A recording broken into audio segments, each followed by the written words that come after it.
Allahu Allahu Allahu Allah Allahu Allahu Allah.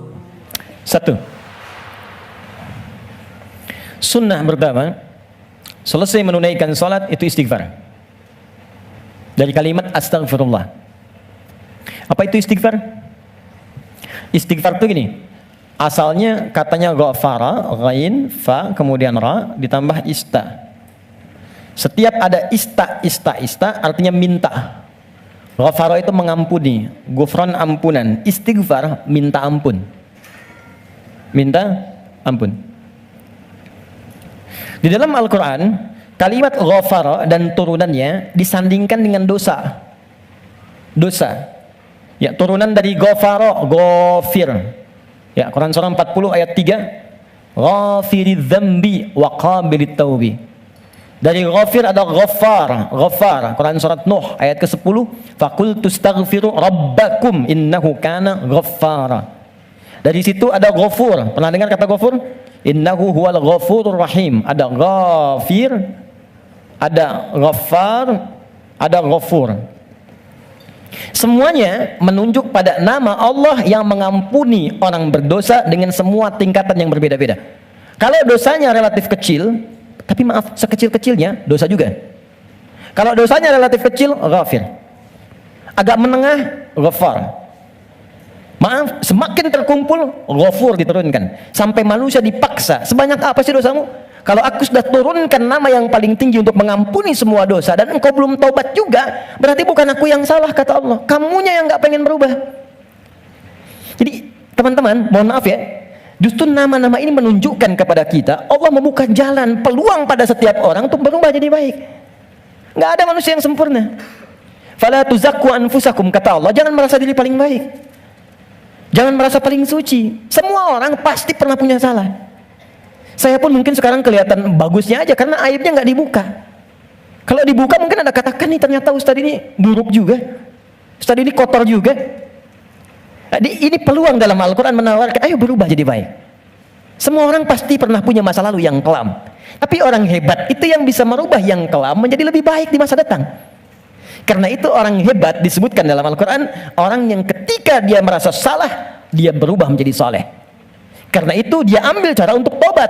Karena itulah Nabi memberikan isyarat, Allah sangat mencintai pelaku maksiat yang tulus bertobat dibandingkan orang soleh yang tidak pernah merasa salah. Catat itu. Di peluang jadi baik untuk semua. Di teman-teman pun kalau ada yang ingin taklim, jangan dilihat siapa dia. Oh dia ini, dia itu. Mungkin bergabung, barangkali dia lebih soleh dari orang yang pernah datang sebelumnya. Datang, rangkul, doakan. Insya Allah jadi baik. Ini turunkan. Tapi yang paling menarik teman-teman sekalian, nah fungsi istighfar yang pertama, kita minta ampun, artinya ada dosa. Dosa apa yang terjadi pertama kali pada orang yang baru selesai sholat? Kata para ulama, jangan berpikir yang besar-besar dulu. Mungkin dosa besarnya yang pertama kali terjadi pasca sholat, dosa yang harus ditutup dengan istighfar itu, dosa kurang khusyuk dalam sholat. Waktu diminta sholat khusyuk kan? Kata Allah suruh khusyuk kan? Wasta'inu bisabri wassalah wa innaha lakabiratun illa 'alal khasyin. Ayo salat, salat yang khusyuk. Hafidhu 'ala salati wa salatil wusta wa qumu lillahi qanitin. Quran surah kedua ayat 238. Kata Allah, kalau kamu salat yang khusyuk ya. Tapi berapa banyak dari sekian salat yang khusyuk? Bahkan baru takbir sudah kurang khusyuk. Allahu akbar, katanya Allah yang akbar. Katanya Allah yang besar. Tapi kok tiba-tiba pekerjaan jadi besar? Update status jadi besar. Ya. Media sosial jadi besar, kendaraan jadi besar. Allahu Akbar ingat mobil, Allahu Akbar ingat IG, Allahu Akbar ingat Facebook. Berarti kan sudah keluar dari konten kekhusyuan, kan? Nah, kita bisa tutupi. Jadi yang kurang-kurang dalam salat itu, salah satunya diampuni oleh Allah kekurangan itu dengan istighfar. Jadi istighfar yang pertama kita lakukan bisa menutup kekurangan-kekurangan dalam salat yang kita kerjakan. Jadi kalau ada yang kurang khusyuk dalam salat, selesai itu dengan istighfar kita. Astagfirullah, astagfirullah, astagfirullah. Paham sampai sini? Oke, satu. Dua, bagaimana bacaannya?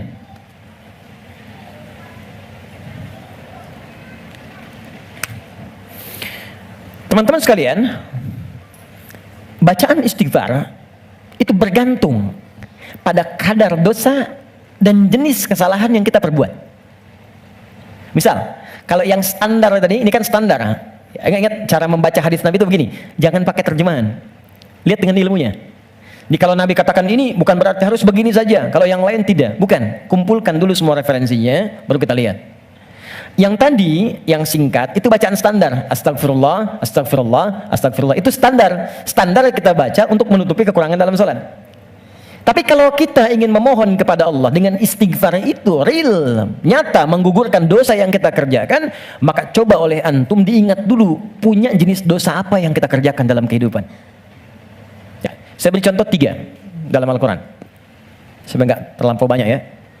Dosa standar. Dosa standar. Apa dosa standar itu? Ya standarnya memang sering berdosa. Contoh, mata fungsinya apa? Oh kan? Lupa kan? Oh, kalau sudah lupa suka nggak ingat memang. Mata itu untuk kita bukan melihat, tapi melihat yang baik-baik. Ingat, melihat yang baik-baik. Teruskan kalimatnya. Kalau melihat saja, semua dilihat. Tapi ketika Anda ikutkan melihat yang baik, berarti ada yang boleh dilihat, ada yang tak boleh dilihat. Yang baik itu yang dilihat. Ketika mata melihat yang tak baik, berarti salah. Kalau salah, berpeluang dosa. Gambar tak baik, nggak boleh dilihat. Tayangan tak baik, nggak boleh dilihat. Jadi maaf sekali kalau kurang menyenangkan kalimatnya, tapi karena saya sayang dengan Anda. Saya sayang, saya khawatir nggak bisa berjumpa di suatu saat nanti. Dan saya nggak tahu saya pun di mana. Tapi karena saya sayang pada Anda, saya sampaikan kalimat ini. Kalau dipandang saya nggak boleh, apalagi dilakukan? Maka jangan jadi pelakunya. Melihat aurat orang saja yang tampaknya nampak, nggak boleh dilihat, terus Anda jadi pelakunya. Jadi bintangnya gitu. Maka berapa banyak dosa Anda kumpulkan dari situ? Jadi ketika mata saja, ini kan mata peluang melihat yang tak baiknya banyak. Ya Anda keluar dari sini, Videotron muncul. Jangankan keluar, buka handphone ada gambar, WhatsApp ada iklan. Anda lihat status, yang lihat status istri orang. Terus sebaliknya. Ya salah? Tidak. Tapi kalau syahwat datang, jadi keliru. Salah bicara. Coba tunjukkan pada saya. Sampai jam sekarang saja teman-teman, jam 11 ini, berapa kali mata salah lihat? Telinga salah dengar, pikiran salah menangkap, lisan salah bicara, sampai ujung kaki. Maka untuk menutup itu, ada zikir standar yang kalau dibacakan, kita memohon kepada Allah, lisan yang salah tempat, mata yang salah tempat, telinga yang salah fungsi, bisa ditutup oleh Allah dosa-dosanya. Salah menempatkan sesuatu disebut dengan zalim namanya. Zalim itu keliru menempatkan sesuatu bukan pada tempatnya. Gelas untuk minum, gayung untuk mandi. Ada orang mandi pakai gelas, minum pakai gayung. Zalim. Mata melihat yang baik. Ketika dipakai melihat yang tak baik, zalim namanya. Maka ada zikir untuk menutup perbuatan zalim dan minta rahmat kepada Allah untuk mengampuni dosa-dosa yang tertuang dalam perbuatan zalim itu. Itu di Quran surah ke-7 ayat ke-23. Dan zikir itu sudah diajarkan oleh Nabi Adam sejak pertama turun dari surga ke bumi. Rabbana zalamna anfusana wa illam taghfir lana wa tarhamna lanakunanna minal khasirin. Quran surah ke-7 ayat 23. Oke. Kalau teman-teman pengen baca untuk menutup dosa-dosa itu, kita tahu nih banyak dosa misal. Atau mohon maaf saya tes dulu atau saya tes lagi. Barangkali ada yang merasa dosanya masih sedikit. Yang nggak punya dosa hari ini siapa? Boleh angkat tangan. Oke. Yang sedikit. Yang banyak. Kayak saking banyaknya kita sulit angkat kan? Karena merasa ada, karena standar. Ini apalagi sekarang peluangnya banyak tuh. Saya barusan protes tuh di pagi tadi. Saya mengingatkan pada media-media. Kenapa sih sekarang banyak menampilkan yang buruk-buruk tayangannya? Sehingga jadi tutorial maksiat gitu. Sekarang maksiat tuh ada tutorialnya. Coba, Allahu Akbar. Saya di jalan aja mau ke sini, buka berita isinya pembunuhan, perampokan, gini itu. Apa nggak ada yang baik-baik diberitakan? Orang itu kan apa yang diberitakan, pasti itu yang dilihat. Jadi kalau Anda membuat tayangan bagus, punya dilihat juga. Jadi kalau bisa bikin yang soleh, kenapa membuat yang salah? Kalau bisa membuat yang baik, teman-teman nih ya, misal Anda nih ikut project, bekerja di situ. Jadi kalau Anda semuanya kompak kerjakan yang baik, ya kan ikut kok semuanya. Siapa mau mainkan yang buruk-buruk? Jadi kalau kita bisa mengerjakan yang mulia, kenapa harus mencari sesuatu yang tidak baik? Nah, sekarang kita sendiri ketika mengerjakan diingat, ini baru hari ini. Belum sebelumnya. Di begitu kita ingat, kita ingin tutupi, mohon izin, saya mungkin kalimatnya kurang menyenangkan. Setiap kita akan yakin akan meninggal. Pasti akan wafat. Pasti. Teman-teman pernah ingat nggak kita mengaji dari tahun berapa sampai sekarang? Coba hitung satu-satu di antara kita. Apakah ada yang selama kita awal mengaji masih ada orangnya sekarang? Mungkin sebagian sudah nggak ada. Mungkin kita salatkan sama-sama bahkan. Atau kalau bukan dia, kerabatnya yang pulang duluan. Dan kita akan menyusul. Dan kita yakin suatu saat kita akan disolat, kita akan pulang. Nah sekarang kita yakin kita akan wafat, tapi kita nggak punya bekal untuk pulang. Anda mudik bulan Ramadan aja, ke Idul Fitri, Anda nggak punya bekal, kan nggak berani mudik Anda. Kenapa nggak mudik Pak? Nggak ada bekal. Sekarang kita mau kembali kepada Allah dan Anda merasa, kita merasa kurang bekal. Bagaimana cara kita pulang? Maka yang standar tadi kita perbaiki. Maaf, kan tidak ada aibnya kita istighfar. Jadi baik itu salahnya apa sih? Mata kan sama-sama melihat juga, telinga sama dengar juga. Jadi kalau kita bisa mendengar yang baik, kenapa harus mengerjakan yang tidak baik? Maka kita koreksi, kita bacakan Rabbana zalamna anfus. Ya Allah, kami selama ini salah. Anfus itu diri. Saya salah menempatkan tubuh saya. Saya mengakui mata saya salah lihat. Saya mengakui telinga saya salah dengar. Sampai ke kaki saya, ya Allah, saya mengakui itu semua. Wa illam taghfir lana ghafar. Dan saya mohon ya Allah, kalau Kau nggak ampuni dosa aku ini saat ini, wa tarhamna, nggak rahmati aku, nggak sayangi aku dengan ampunanmu, lanakunanna minal khasirin. Aku takut kalau pulang aku rugi. Aku takut kalau wafat sekarang terus aku masih banyak. Itu minta. Ini yang pertama. Maka dari itu, Anda boleh bacakan itu. Kalau standar tadi, astagfirullah, astagfirullah, astagfirullah. Jadi yang dimaksud baca astagfirullah itu yang standar. Untuk menutup yang salat. Jadi kalau Anda sudah bacakan itu astagfirullah, astagfirullah, astagfirullah, kemudian Anda ingin spesifik mengoreksi diri Anda, Rabbana zalamna anfusana wa illam taghfir lana wa tarhamna lanakunanna minal khasirin. Paham? Satu. Dua, saya beri contoh yang lain.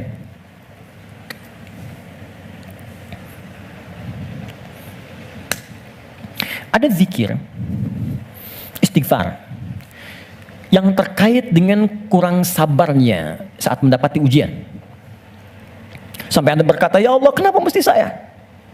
Ya Allah, saya kan pengen hijrah, kenapa banyak masalah? Ya Allah, kenapa pekerjaan saya nggak pernah sukses? Ya Allah, kenapa rumah tangga saya jadi begini? Saya kan pengen berubah. Itu pernah terjadi di masa Nabi Yunus alaihissalam. Nabi Yunus Dzannun pernah diuji oleh Allah. Jadi Anda bayangkan, Nabi aja yang jelas surganya itu diuji. Masa kita yang belum jelas surganya nggak pengen ujian? Oke. Jadi teman-teman sekalian, kita kembalikan Quran surah ke-21 ayat 87 sampai 88. Wa dhannuni idh dhahaba mughadiban wa dhanna an lan naqdir alayhi. Dan aku perkenalkan, kata Allah, aku buka kisah Dzannun, Yunus alaihissalam. Ya, aku tugaskan. Jadi Yunus punya tugas alaihissalam berdinas di bumi sebagai rasul. Tantangannya nggak mudah. Maaf ya. Ada yang kemudian mencela, ada yang menghina, ada yang menghujat, sampai naik ke kapal, sampai dilempar ke laut, sampai ditelan ikan paus. Puncaknya, sampai puncaknya. Saya mau tanya pada Anda, kalau ditelan ikan paus, kira-kira pengap atau tidak? Sudah pernah masuk? Gelap ya? Kita bayangkan, gelap, pengap, sulit kan? Tapi, yang ingin saya katakan begini. Nabi Yunus pada saat itu muncul sisi kemanusiaannya. Keluar kalimat begini, ya Allah, kapan Kau tolong saya?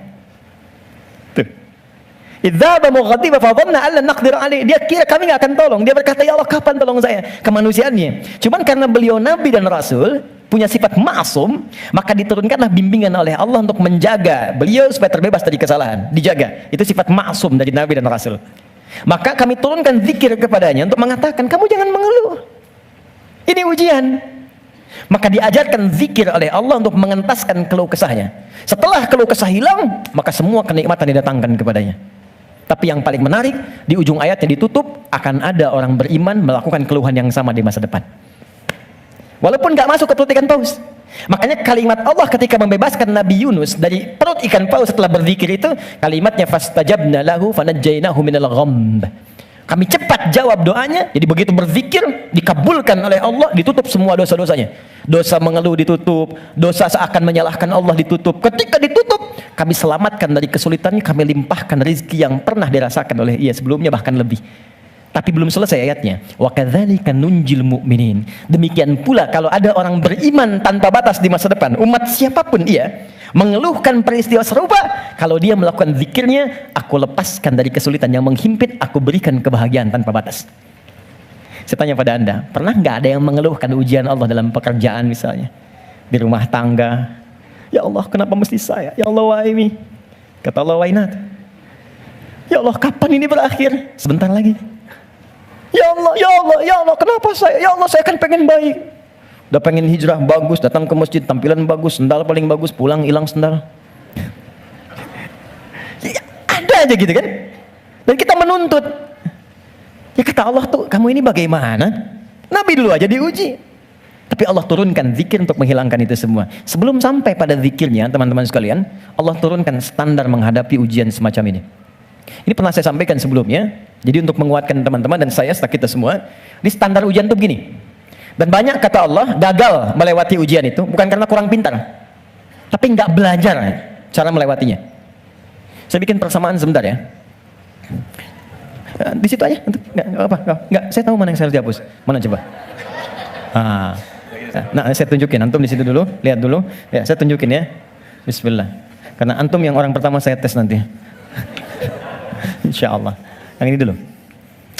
Ini tidak. Jazakallah khair. Kalau mau dipegang boleh, pegang dulu aja. Lihat sini, saya bikin persamaan begini. Saya tanya dulu, mau masuk surga? Masya Allah, alhamdulillah, surga. Punya persamaan. Mau dekat dengan Allah? Alhamdulillah, masya Allah.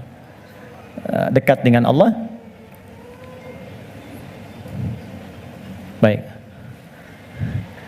Mau dapat ujian? Kok jadi lemas? Mau punya masalah nggak? Enggak. Maaf ya, cuman sayang. Persamaannya tertulis demikian. Surga dekat dengan Allah. Ternyata kuncinya disebut dengan sabar.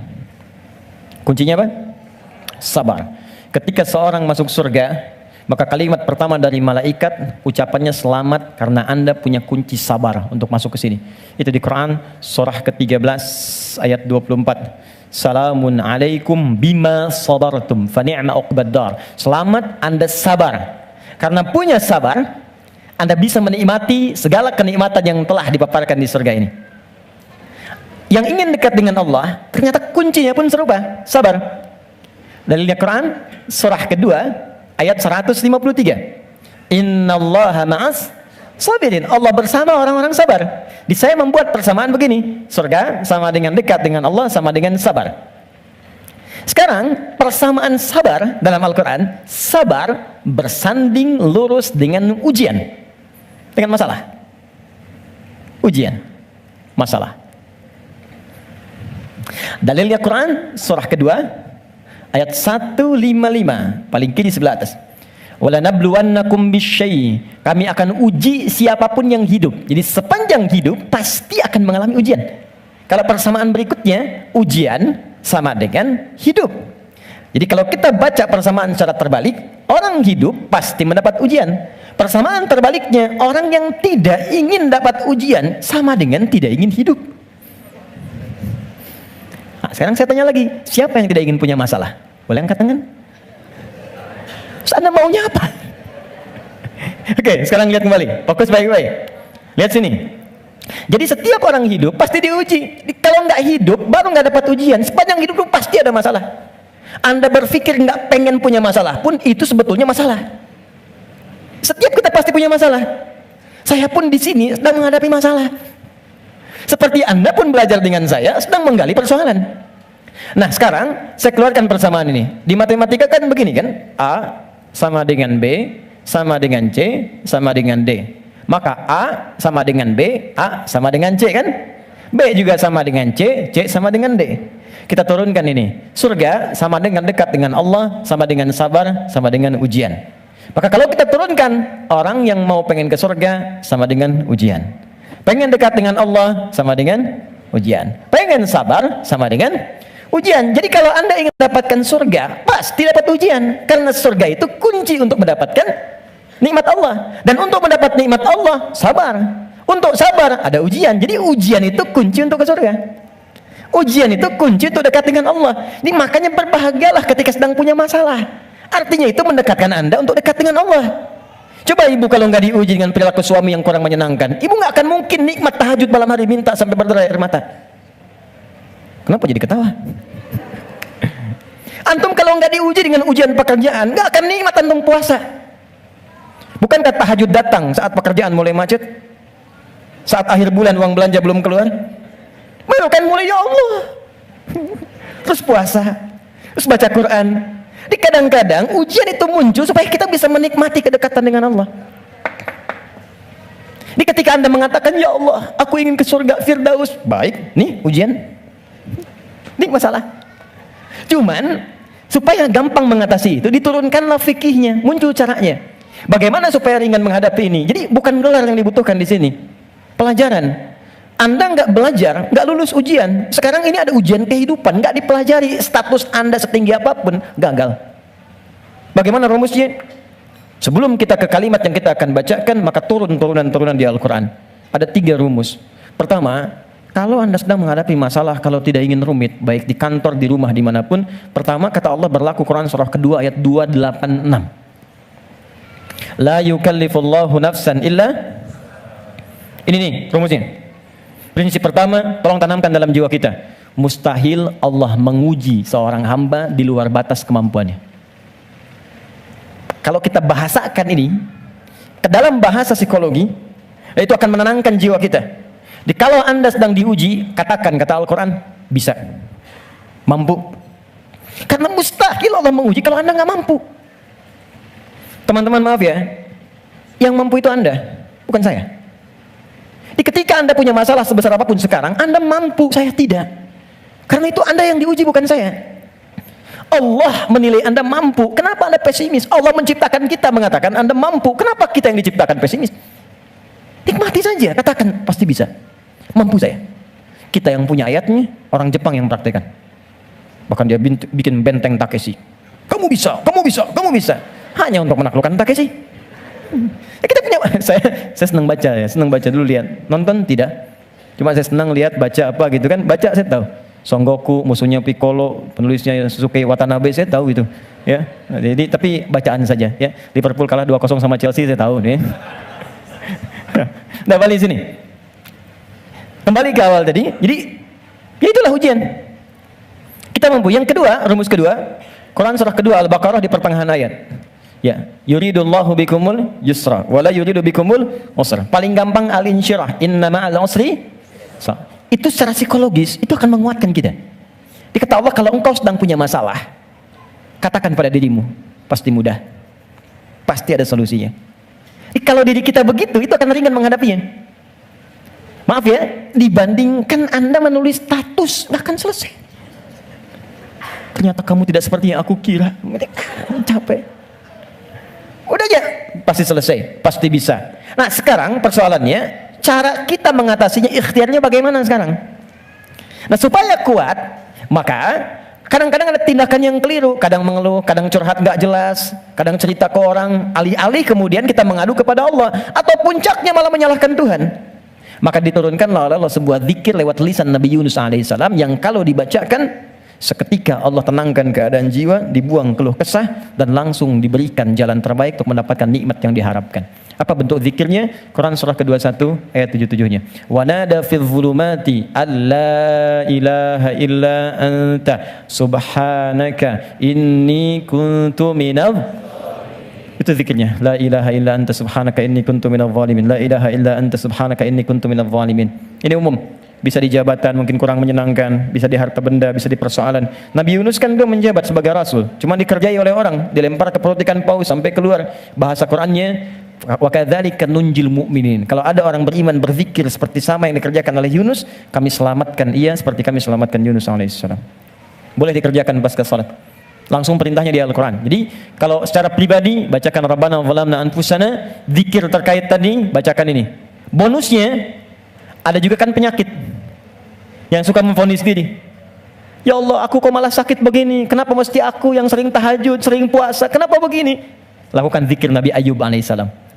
Bukan hanya diberikan ketenangan pada jiwa, bahkan diberikan kesembuhan. Diberikan kesembuhan. Saya berani mengatakan ini karena saya coba praktekkan di kalangan teman-teman spesifik. Dan hasilnya 100%. 100%.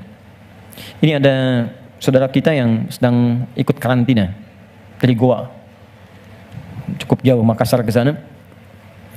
30 orang. Rata-rata di atas 50 tahun. 53, 57, sekian. Sekaligus pendidikan imam. Sekarang di Sukabumi. Ada di antara mereka yang matanya satu nggak ngelihat. Satu. Coba saya sampaikan pesan Al-Quran ini, saya datang, saya kunjungi ke sana, saya sampaikan, begini cara menghafal, Anda bacakan doa ini sebelum menghafal ini, setelah menghafal ini. Kalau ada hajat khusus, cari di Al-Quran. Saya tunjukkan beberapanya. Tahu apa yang terjadi? 2-3 hari ke belakang saya dapat berita, ternyata yang nggak melihat ini, hari pertama, kedua, ke-13, ke-14, ke-15, tiba-tiba remang-remang melihatannya. Begitu masuk hari selanjutnya, dia buka kamar mandi, masih pakai handuk, langsung ada cahaya. Pum, ini nyata. Kelihatan semua benda yang di situ. Bisa melihat kembali. Dia keluar seketika, dia langsung sujud. Bersyukur kepada Allah Subhanahu wa ta'ala. Ini kisah nyata, saya tidak mengarang. Nanti mungkin sebentar lagi ke depan akan kita sampaikan untuk share kepada yang lain. Ada kemuliaan. Jadi kalau makhluk mengatakan mustahil, itu tanda dari Khalik, tinggalkan makhluk, minta pada Allah. Nah, ada zikir Nabi Ayub alaihissalam untuk menghilangkan keluh kesah ketika sakit. Itu di Quran surah ke-21 ayat 83 sampai 84. 84 jawabannya. Wa ayyuba idz nada rabbahu, zikirnya anni massaniya dhurru wa anta arhamur rahimin. Allahumma anni massaniya dhurru wa anta arhamur rahimin. Ya Allah, penyakit ini sudah mengganggu saya, melukai saya, sedangkan Kau yang paling sayang kepada saya. Kalau yang paling sayang saja tidak menyembuhkan saya, kepada siapa lagi saya mesti meminta? Oke, jadi itu ya.